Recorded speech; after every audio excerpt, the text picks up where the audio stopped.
but even this partial communication gave her a great deal of concern, and she bewailed it as exceedingly unlucky that the ladies should happen to go away just as they were all getting so intimate together.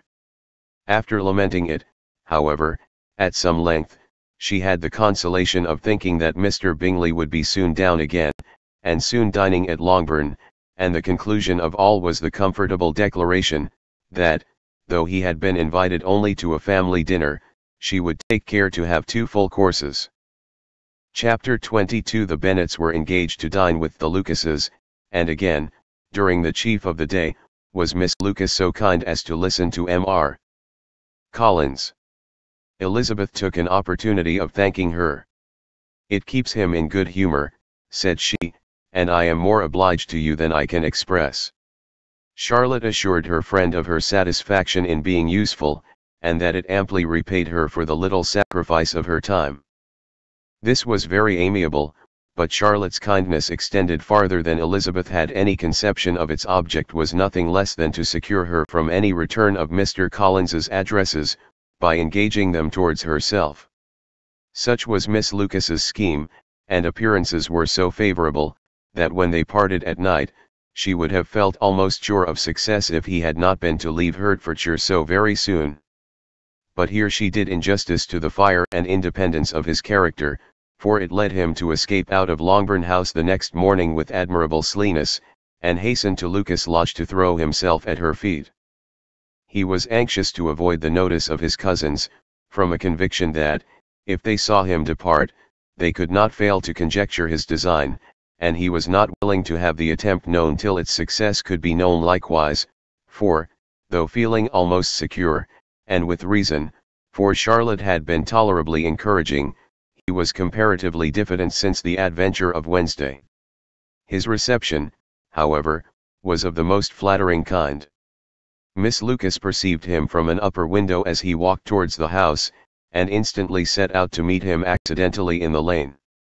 But little had she dared to hope that so much love and eloquence awaited her there.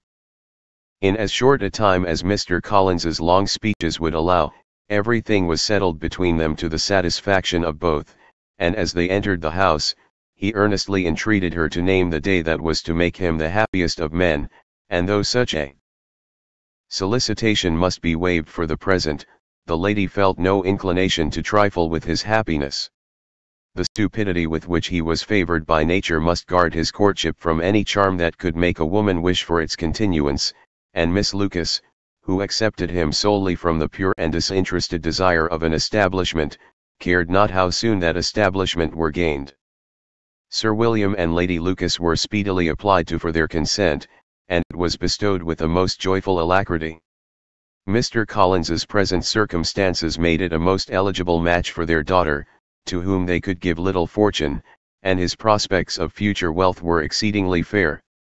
Lady Lucas began directly to calculate, with more interest than the matter had ever excited before, how many years longer Mr. Bennet was likely to live, and Sir William gave it as his decided opinion, that whenever Mr. Collins should be in possession of the Longbourn estate, it would be highly expedient that both he and his wife should make their appearance at St. James's. The whole family in short were properly overjoyed on the occasion. The younger girls formed hopes of coming out a year or two sooner than they might otherwise have done, and the boys were relieved from their apprehension of Charlotte's dying an old maid. Charlotte herself was tolerably composed. She had gained her point, and had time to consider of it. Her reflections were in general satisfactory. Mr. Collins, to be sure, was neither sensible nor agreeable, his society was irksome, and his attachment to her must be imaginary. But still he would be her husband. Without thinking highly either of men or of matrimony, marriage had always been her object. It was the only honorable provision for well-educated young women of small fortune, and, however uncertain of giving happiness, must be their pleasantest preservative from want. This preservative she had now obtained, and at the age of 27, without having ever been handsome, she felt all the good luck of it. The least agreeable circumstance in the business was the surprise it must occasion to Elizabeth Bennet, whose friendship she valued beyond that of any other person. Elizabeth would wonder, and probably would blame her, and though her resolution was not to be shaken, her feelings must be hurt by such a disapprobation. She resolved to give her the information herself, and therefore charged Mr. Collins, when he returned to Longbourn to dinner, to drop no hint of what had passed before any of the family.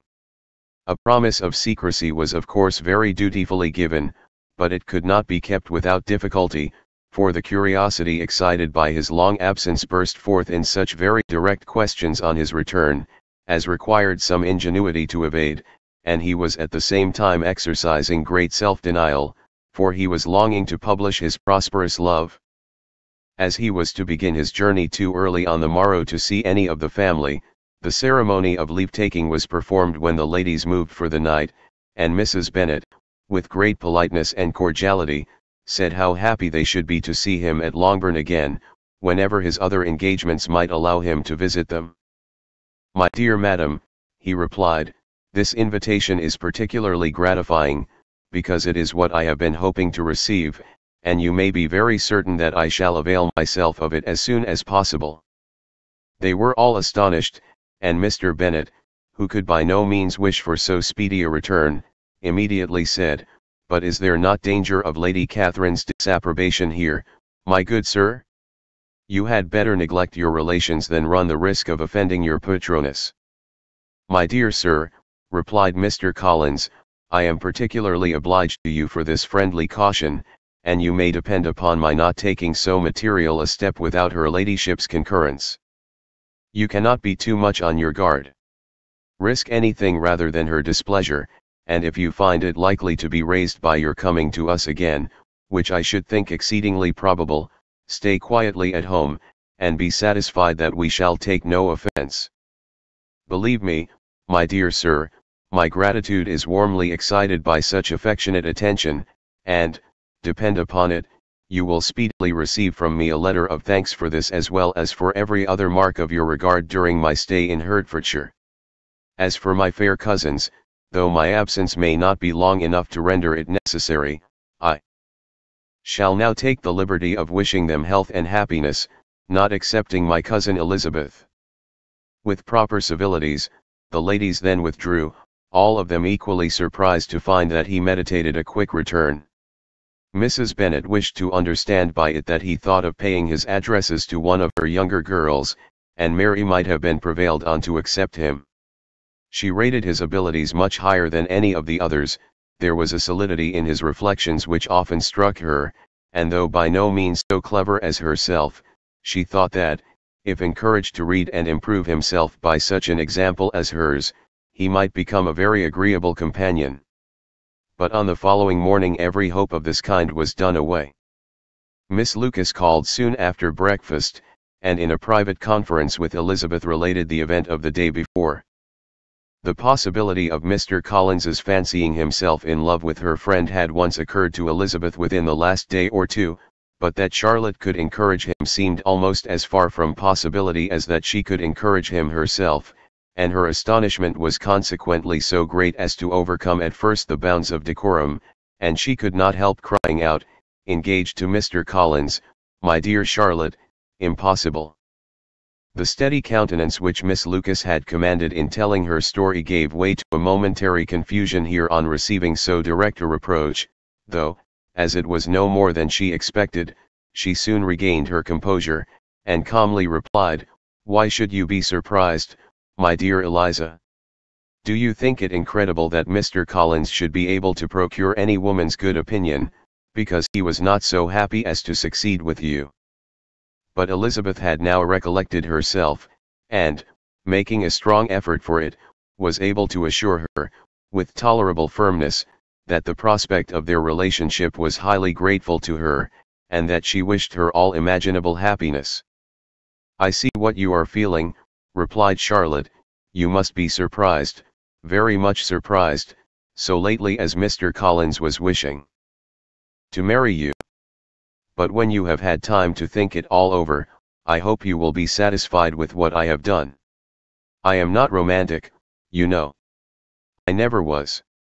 I ask only a comfortable home, and, considering Mr. Collins's character, connections, and situation in life, I am convinced that my chance of happiness with him is as fair as most people can boast on entering the marriage state." Elizabeth quietly answered undoubtedly, and, after an awkward pause, they returned to the rest of the family. Charlotte did not stay much longer, and Elizabeth was then left to reflect on what she had heard. It was a long time before she became at all reconciled to the idea of so unsuitable a match. The strangeness of Mr. Collins's making 2 offers of marriage within 3 days was nothing in comparison of his being now accepted. She had always felt that Charlotte's opinion of matrimony was not exactly like her own, but she could not have supposed it possible that, when called into action, she would have sacrificed every better feeling to worldly advantage. Charlotte, the wife of Mr. Collins, was a most humiliating picture. And to the pang of a friend disgracing herself and sunk in her esteem was added the distressing conviction that it was impossible for that friend to be tolerably happy in the lot she had chosen. Chapter 23. Elizabeth was sitting with her mother and sisters, reflecting on what she had heard, and doubting whether she was authorized to mention it, when Sir William Lucas himself appeared, sent by his daughter to announce her engagement to the family. With many compliments to them, and much self-gratulation on the prospect of a connection between the houses, he unfolded the matter to an audience not merely wondering, but incredulous, for Mrs. Bennet, with more perseverance than politeness, protested he must be entirely mistaken, and Lydia, always unguarded and often uncivil, boisterously exclaimed, "Good Lord! Sir William, how can you tell such a story? Do not you know that Mr. Collins wants to marry Lizzie?" Nothing less than the complaisance of a courtier could have borne without anger such treatment, but Sir William's good breeding carried him through it all, and though he begged leave to be positive as to the truth of his information, he listened to all their impertinence with the most forbearing courtesy. Elizabeth, feeling it incumbent on her to relieve him from so unpleasant a situation, now put herself forward to confirm his account, by mentioning her prior knowledge of it from Charlotte herself, and endeavored to put a stop to the exclamations of her mother and sisters, by the earnestness of her congratulations to Sir William, in which she was readily joined by Jane, and by making a variety of remarks on the happiness that might be expected from the match, the excellent character of Mr. Collins, and the convenient distance of Hunsford from London. Mrs. Bennet was, in fact, too much overpowered to say a great deal while Sir William remained, but no sooner had he left them than her feelings found a rapid vent. In the first place, she persisted in disbelieving the whole of the matter.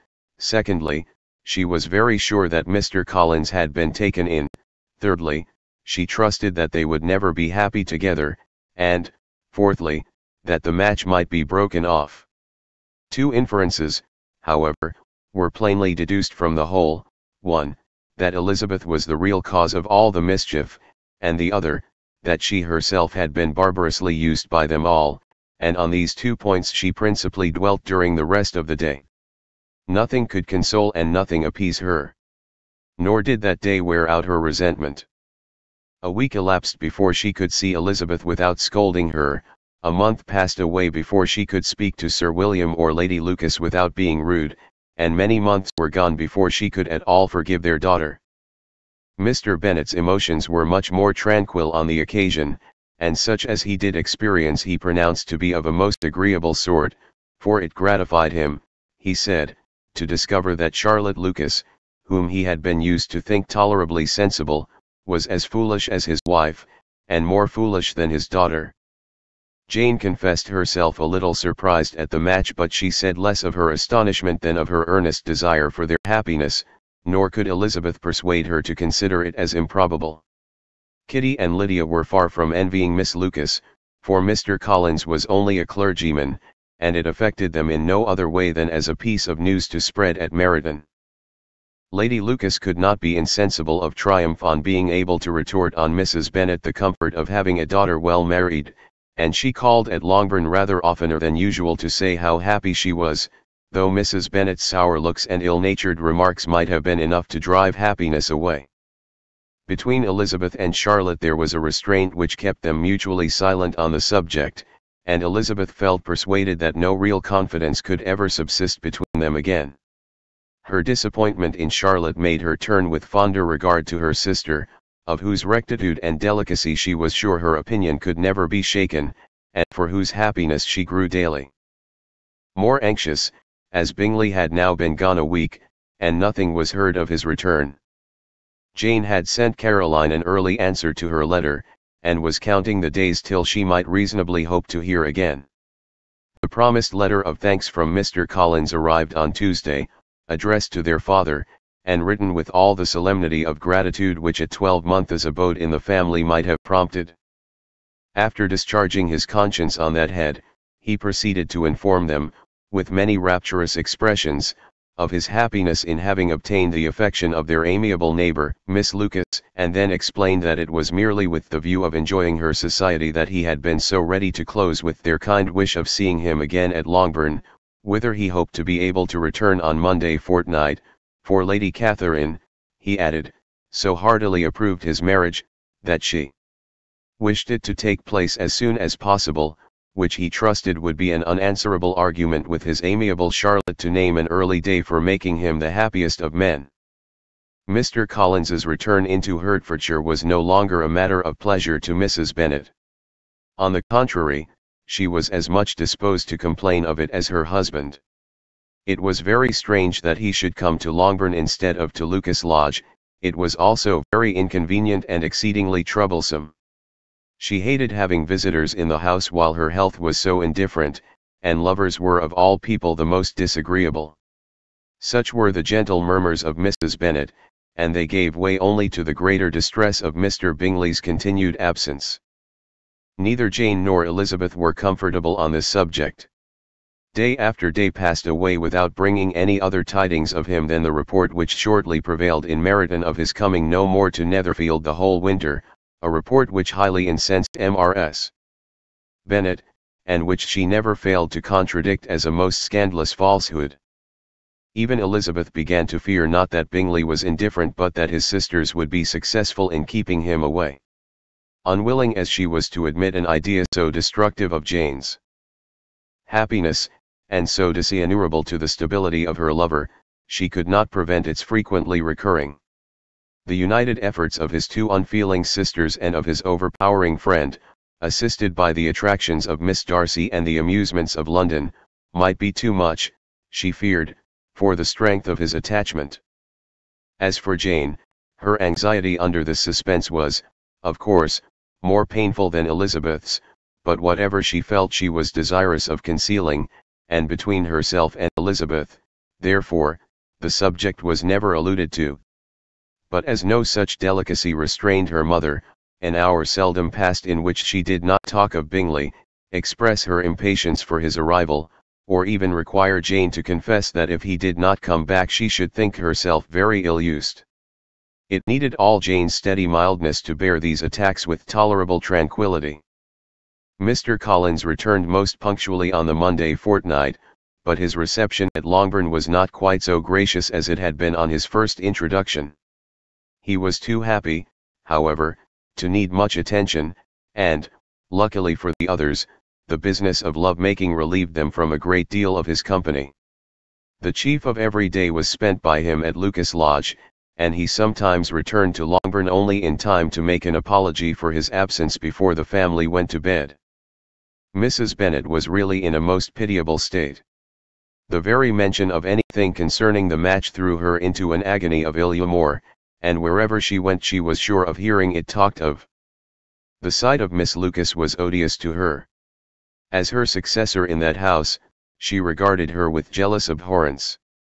Whenever Charlotte came to see them, she concluded her to be anticipating the hour of possession, and whenever she spoke in a low voice to Mr. Collins, was convinced that they were talking of the Longbourn estate, and resolving to turn herself and her daughters out of the house as soon as Mr. Bennet was dead. She complained bitterly of all this to her husband. "Indeed, Mr. Bennet," said she, "it is very hard to think that Charlotte Lucas should ever be mistress of this house, that I should be forced to make way for her, and live to see her take my place in it. My dear, do not give way to such gloomy thoughts. Let us hope for better things. Let us flatter ourselves that I may be the survivor. This was not very consoling to Mrs. Bennet, and, therefore, instead of making any answer, she went on as before. I cannot bear to think that they should have all this estate. If it was not for the entail, I should not mind it. What should not you mind? I should not mind anything at all. Let us be thankful that you are preserved from a state of such insensibility. I never can be thankful, Mr. Bennet, for anything about the entail. How anyone could have the conscience to entail away an estate from one's own daughters I cannot understand, and all for the sake of Mr. Collins, too. Why should he have it more than anybody else? I leave it to yourself to determine, said Mr. Bennet. Volume the Second. Chapter 1. Miss Bingley's letter arrived, and put an end to doubt. The very first sentence conveyed the assurance of their being all settled in London for the winter, and concluded with her brother's regret at not having had time to pay his respects to his friends in Hertfordshire before he left the country. Hope was over, entirely over, and when Jane could attend to the rest of the letter, she found little, except the professed affection of the writer, that could give her any comfort. Miss Darcy's praise occupied the chief of it. Her many attractions were again dwelt on, and Caroline boasted joyfully of their increasing intimacy, and ventured to predict the accomplishment of the wishes which had been unfolded in her former letter. She wrote also with great pleasure of her brother's being an inmate of Mr. Darcy's house, and mentioned with raptures some plans of the latter with regard to new furniture. Elizabeth, to whom Jane very soon communicated the chief of all this, heard it in silent indignation. Her heart was divided between concern for her sister and resentment against all others. To Caroline's assertion of her brother's being partial to Miss Darcy, she paid no credit. That he was really fond of Jane, she doubted no more than she had ever done, and much as she had always been disposed to like him, she could not think without anger, hardly without contempt, on that easiness of temper, that want of proper resolution, which now made him the slave of his designing friends, and led him to sacrifice his own happiness to the caprice of their inclinations. Had his own happiness, however, been the only sacrifice, he might have been allowed to sport with it in whatever manner he thought best, but her sister's was involved in it, as she thought he must be sensible himself. It was a subject, in short, on which reflection would be long indulged, and must be unavailing. She could think of nothing else, and yet, whether Bingley's regard had really died away, or were suppressed by his friend's interference, whether he had been aware of Jane's attachment, or whether it had escaped his observation, whatever were the case, though her opinion of him must be materially affected by the difference, her sister's situation remained the same, her peace equally wounded. A day or two passed before Jane had courage to speak of her feelings to Elizabeth, but at last, on Mrs. Bennet's leaving them together, after a longer irritation than usual about Netherfield and its master, she could not help saying, "Oh, that my dear mother had more command over herself, she can have no idea of the pain she gives me by her continual reflections on him. But I will not repine. It cannot last long. He will be forgot, and we shall all be as we were before." Elizabeth looked at her sister with incredulous solicitude, but said nothing.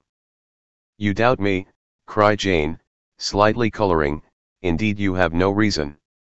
He may live in my memory as the most amiable man of my acquaintance, but that is all.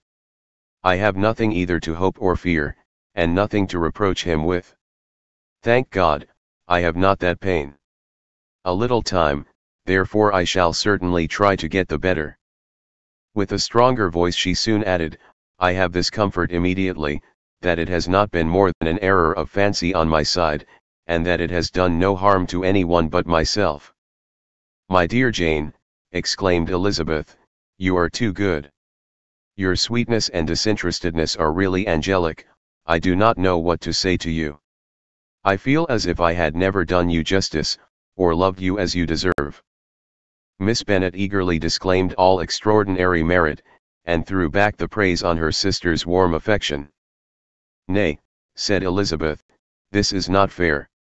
You wish to think all the world respectable, and are hurt if I speak ill of anybody. I only want to think you perfect, and you set yourself against it. Do not be afraid of my running into any excess, of my encroaching on your privilege of universal goodwill. You need not. There are few people whom I really love, and still fewer of whom I think well. The more I see of the world, the more am I dissatisfied with it, and every day confirms my belief of the inconsistency of all human characters, and of the little dependence that can be placed on the appearance of either merit or sense. I have met with two instances lately, one I will not mention, the other is Charlotte's marriage. It is unaccountable. In every view it is unaccountable. My dear Lizzie, do not give way to such feelings as these. They will ruin your happiness. You do not make allowance enough for difference of situation and temper. Consider Mr. Collins's respectability, and Charlotte's prudent, steady character. Remember that she is one of a large family, that as to fortune, it is a most eligible match, and be ready to believe, for everybody's sake, that she may feel something like regard and esteem for our cousin. To oblige you, I would try to believe almost anything, but no one else could be benefited by such a belief as this, for were I persuaded that Charlotte had any regard for him, I should only think worse of her understanding than I now do of her heart. My dear Jane, M.R. Collins is a conceited, pompous, narrow-minded, silly man, you know he is, as well as I do, and you must feel, as well as I do, that the woman who marries him cannot have a proper way of thinking. You shall not defend her, though it is Charlotte Lucas. You shall not, for the sake of one individual, change the meaning of principle and integrity, nor endeavor to persuade yourself or me, that selfishness is prudence, and insensibility of danger security for happiness. I must think your language too strong in speaking of both, replied Jane, and I hope you will be convinced of it, by seeing them happy together. But enough of this. You alluded to something else. You mentioned two instances. I cannot misunderstand you, but I entreat you, dear Lizzie, not to pain me by thinking that person to blame, and saying your opinion of him is sunk. We must not be so ready to fancy ourselves intentionally injured. We must not expect a lively young man to be always so guarded and circumspect. It is very often nothing but our own vanity that deceives us. Women fancy admiration means more than it does. And men take care that they should. If it is designedly done, they cannot be justified, but I have no idea of there being so much design in the world as some persons imagine.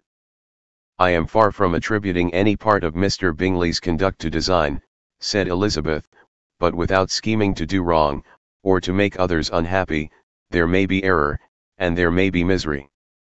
Thoughtlessness, want of attention to other people's feelings, and want of resolution, will do the business. And do you impute it to either of those? Yes, to the last. But if I go on, I shall displease you by saying what I think of persons you esteem. Stop me whilst you can. You persist, then, in supposing his sisters influence him. Yes, in conjunction with his friend. I cannot believe it. Why should they try to influence him? They can only wish his happiness, and if he is attached to me, no other woman can secure it. Your first position is false. They may wish many things besides his happiness, they may wish his increase of wealth and consequence, they may wish him to marry a girl who has all the importance of money, great connections, and pride. Beyond a doubt, they do wish him to choose Miss Darcy, replied Jane, but this may be from better feelings than you are supposing. They have known her much longer than they have known me, no wonder if they love her better. But, whatever may be their own wishes, it is very unlikely they should have opposed their brothers.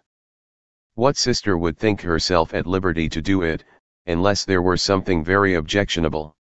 If they believed him attached to me, they would not try to part us, if he were so, they could not succeed. By supposing such an affection, you make everybody acting unnaturally and wrong, and me most unhappy. Do not distress me by the idea.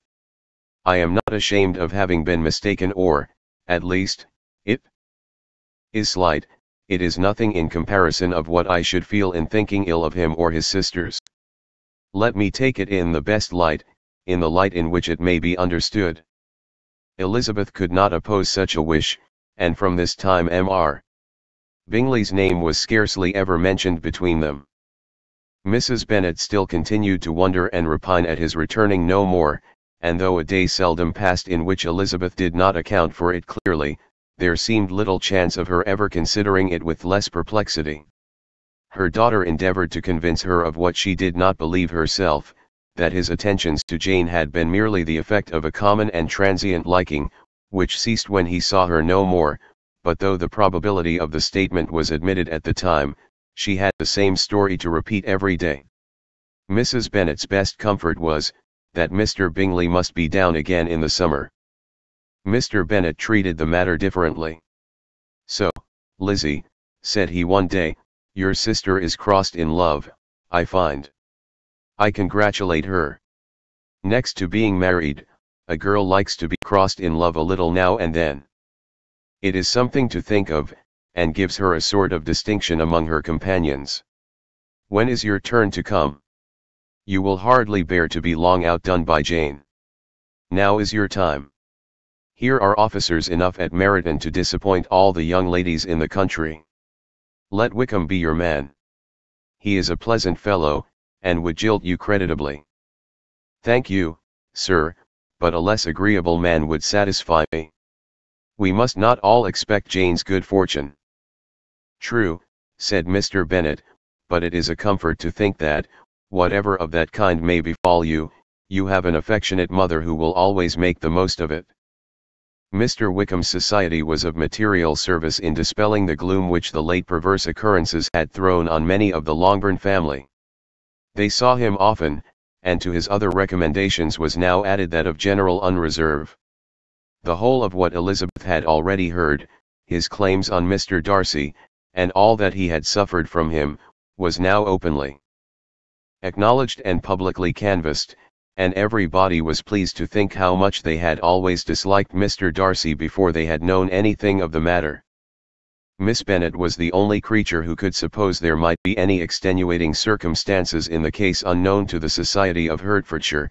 Her mild and steady candour always pleaded for allowances, and urged the possibility of mistakes, but by everybody else Mr. Darcy was condemned as the worst of men. Chapter 2. After a week spent in professions of love and schemes of felicity, Mr. Collins was called from his amiable Charlotte by the arrival of Saturday. The pain of separation, however, might be alleviated on his side, by preparations for the reception of his bride, as he had reason to hope, that shortly after his next return into Hertfordshire, the day would be fixed that was to make him the happiest of men.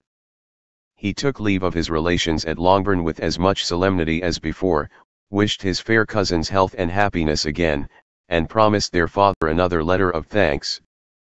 On the following Monday, Mrs. Bennet had the pleasure of receiving her brother and his wife, who came, as usual, to spend the Christmas at Longbourn. Mr. Gardiner was a sensible, gentlemanlike man, greatly superior to his sister, as well by nature as education. The Netherfield ladies would have had difficulty in believing that a man who lived by trade, and within view of his own warehouses, could have been so well bred and agreeable. Mrs. Gardiner, who was several years younger than Mrs. Bennet and Mrs. Phillips, was an amiable, intelligent, elegant woman, and a great favourite with all her Longbourn nieces. Between the two eldest and herself, especially, there subsisted a very particular regard. They had frequently been staying with her in town. The first part of Mrs. Gardiner's business on her arrival was to distribute her presents and describe the newest fashions. When this was done, she had a less active part to play. It became her turn to listen. Mrs. Bennet had many grievances to relate, and much to complain of. They had all been very ill-used since she last saw her sister. 2 of her girls had been on the point of marriage, and after all there was nothing in it. "I do not blame Jane," she continued, "for Jane would have got Mr. Bingley if she could. But, Lizzie. Oh, sister. It is very hard to think that she might have been Mr. Collins's wife by this time, had not it been for her own perverseness. He made her an offer in this very room, and she refused him.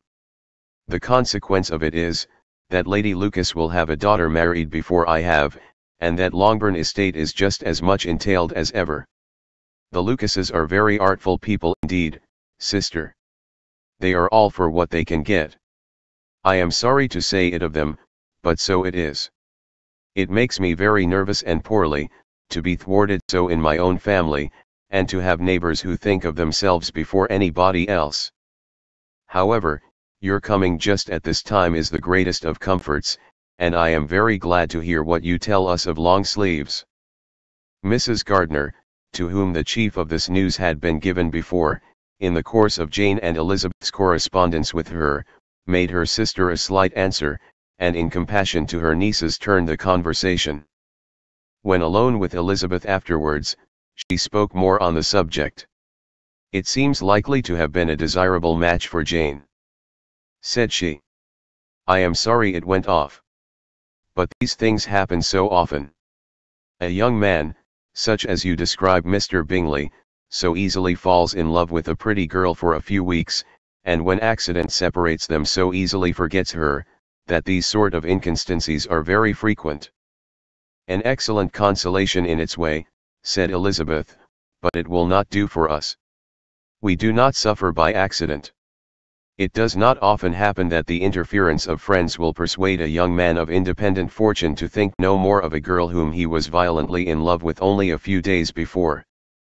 But that expression of violently in love is so hackneyed, so doubtful, so indefinite, that it gives me very little idea. It is as often applied to feelings which arise only from a half-hour's acquaintance as to a real, strong attachment. Pray, how violent was Mr. Bingley's love?" "I never saw a more promising inclination. He was growing quite inattentive to other people, and wholly engrossed by her. Every time they met, it was more decided and remarkable. At his own ball he offended 2 or 3 young ladies by not asking them to dance, and I spoke to him twice myself without receiving an answer. Could there be finer symptoms? Is not general incivility the very essence of love?" "Oh yes, of that kind of love which I suppose him to have felt. Poor Jane! I am sorry for her, because, with her disposition, she may not get over it immediately. It had better have happened to you, Lizzie, you would have laughed yourself out of it sooner. But do you think she would be prevailed on to go back with us? Change of scene might be of service, and perhaps a little relief from home may be as useful as anything." Elizabeth was exceedingly pleased with this proposal, and felt persuaded of her sister's ready acquiescence. "I hope," added Mrs. Gardiner, "that no consideration with regard to this young man will influence her. We live in so different a part of town, all our connections are so different, and, as you well know, we go out so little, that it is very improbable they should meet at all, unless he really comes to see her. And that is quite impossible, for he is now in the custody of his friend, and Mr. Darcy would no more suffer him to call on Jane in such a part of London. My dear aunt, how could you think of it? Mr. Darcy may perhaps have heard of such a place as Gracechurch Street AK, but he would hardly think a month's ablution enough to cleanse him from its impurities, were he once to enter it, and depend upon it, Mr. Bingley never stirs without him. So much the better. I hope they will not meet at all. But does not Jane correspond with his sister? She will not be able to help calling. She will drop the acquaintance entirely." But in spite of the certainty in which Elizabeth affected to place this point, as well as the still more interesting one of Bingley's being withheld from seeing Jane, she felt a solicitude on the subject which convinced her, on examination, that she did not consider it entirely hopeless. It was possible, and sometimes she thought it probable, that his affection might be reanimated, and the influence of his friends successfully combated by the more natural influence of Jane's attractions. Miss Bennet accepted her aunt's invitation with pleasure, and the Bingleys were no otherwise in her thoughts at the same time than as she hoped, by Caroline's not living in the same house with her brother, she might occasionally spend a morning with her, without any danger of seeing him. The Gardiners stayed a week at Longbourn, and what with the Phillipses, the Lucases, and the officers, there was not a day without its engagement. Mrs. Bennet had so carefully provided for the entertainment of her brother and sister, that they did not once sit down to a family dinner. When the engagement was for home, some of the officers always made part of it, of which officers Mr. Wickham was sure to be one, and on these occasions Mrs. Gardiner, rendered suspicious by Elizabeth's warm commendation